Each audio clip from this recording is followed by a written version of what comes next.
We've all heard stories of paranoid people thinking that big corporations or the government were following them, but what happens in circumstances where they turn out to be correct?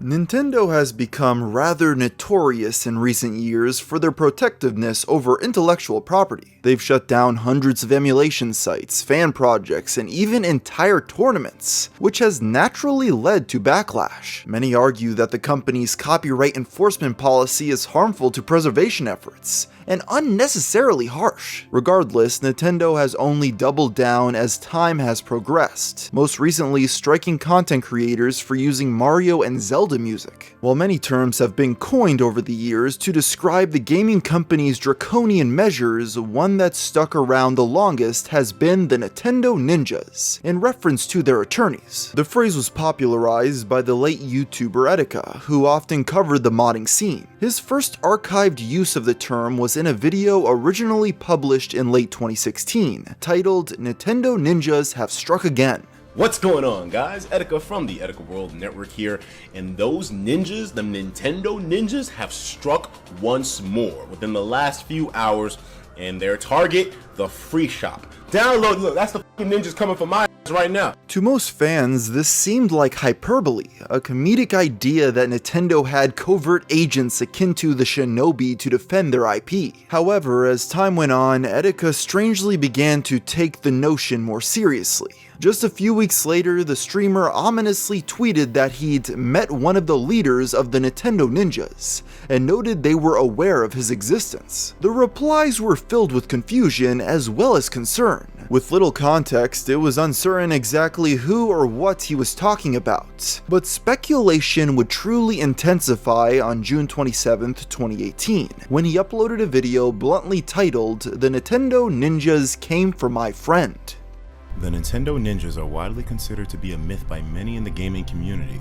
However, there are some personal experiences that people can attest to. This upload began with a disclaimer noting the identities of those involved had been redacted for privacy. Desmond recounts being urgently messaged by a content creator claiming to have information that was crucial to share. The anonymous YouTuber instructed Etika to meet him at a secluded restaurant in New York City to ensure their conversation would remain private. According to Etika, the source admitted that they were tangentially related to a major unspecified Nintendo leak that had occurred within the past 2 years. Because of this, he found himself within the company's crosshairs. The story goes as follows. One day, after coming home from running errands, the source's mother said that 2 individuals had come by earlier looking for him. She recalled the men being dressed in business attire, with an air of professionalism. Set aback, the source attempted to relax, only to hear them knock again at the door. The anonymous YouTuber quickly glanced outside and noticed a black Suburban parked across the street. Upon answering the door, the 2 agents identified themselves by name, before revealing their affiliation with Nintendo. His mother, misreading the situation, became excited by this and invited the agents in for refreshments. Upon coming inside though, they began interrogating their suspect with an aggressive line of questioning. They opened a briefcase filled with printouts of various messages and tweets he'd made about the leak, before attempting to fish as much information out of him as possible. Realizing the conversation was going nowhere, they decided to leave, but only after providing business cards in case of future contact. Etika testified that the creator showed him these items as physical evidence of the event. While this would already be frightening enough on its own, the source later asked neighbors if they recognized the aforementioned black Suburban, to which they noted it was parked outside the entire morning, meaning he'd been surveilled. The reason Etika had gotten involved in this conspiracy is that he supposedly had a brush-in with these mysterious men in black himself, when he once faked a story of getting a Nintendo Switch before it was released. I've even had almost my own personal brush-in with the Nintendo Ninjas, due to a certain foolish instance of trolling that I sort of engaged in at one point. That the Nintendo Ninjas do exist, and even though we don't know how the entity themselves operate, we have seen traces of them, and they may be coming for you next, depending on what you do online. Even though big for his audience at the time, as the months went on, talks of Nintendo spies were pushed to the wayside. It was all but one tale and had very little actual substantation beyond Etika's word. On top of this, the streamer's overall paranoia would increase the following year, with his mental illness getting the best of him in 2019, when he tragically committed suicide. After his death, many looked back at his talks of covert agents working for the gaming giant as being nothing more than the ramblings of an unwell man that needed help. The thing is though, new information would eventually surface that would cause public perception of this story to change entirely and reignite fears of the Nintendo ninjas. We'll learn more about this after a brief word from our sponsor.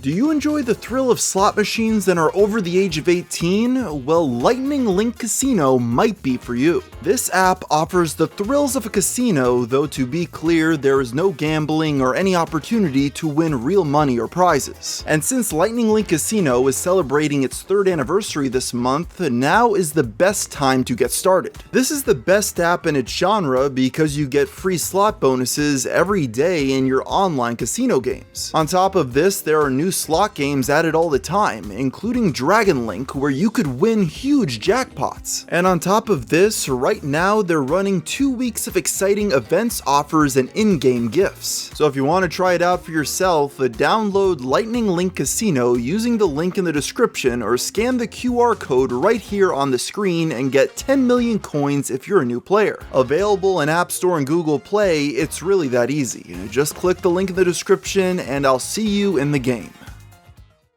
As a result of one of the biggest hacks in gaming history, throughout 2020, a plethora of illegally obtained files would be dumped online, in what has since become known as the Nintendo Gigaleak. While most coverage of this story centered around the various prototypes of Mario and Zelda games found inside, several internal documents surfaced that revealed Etika's claims of covert agents might have actually been true after all. People began to piece this conspiracy together when the 9th set of data leaks included records detailing one of the company's efforts to infiltrate the console modding community. Exposed specifically was their targeting of an individual known as NaiMod, who they noted as having a high reputation in the Nintendo hacking scene. Referred to simply as the Hacker Enforcement Proposal, this program led to a team being formed at Nintendo that would track targets such as the aforementioned NaiMod. Included in their leaked dossier was the modder's professional background,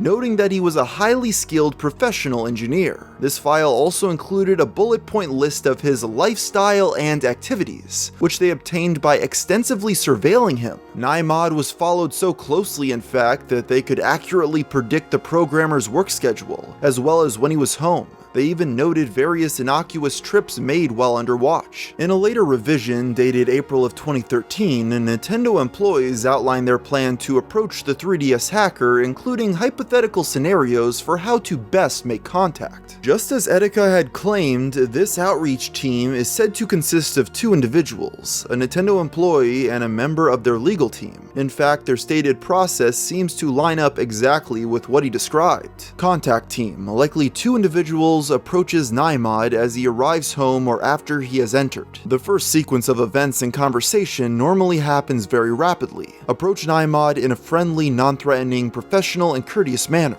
Make introductions. Provide a business card. Engage NaiMod in conversation. In this instance, it appeared Nintendo's strategy worked and he was coerced into submission. We can tell this because around this time, the hacker quietly distanced himself from the homebrew community and advocated anti-piracy stances that led him to be ousted by his peers. It's alleged that these Nintendo ninjas could sometimes offer their targets jobs at the gaming giant, so they'd change their online stances. And if all else failed, the company could move on to their quote-unquote final enforcement proposal, giving their target the option of cooperating in exchange for the company not filing a criminal complaint. With NaiMod under their control, Nintendo then began targeting his associates. Their stated objectives were to develop new profiles, confirm hacker identities, and then find their physical locations. One of the leaked charts implies that hackers who complied would be instructed to sign a non-disclosure agreement, hence why word of the practice didn't spread sooner. Nintendo was fully aware of the potential backlash,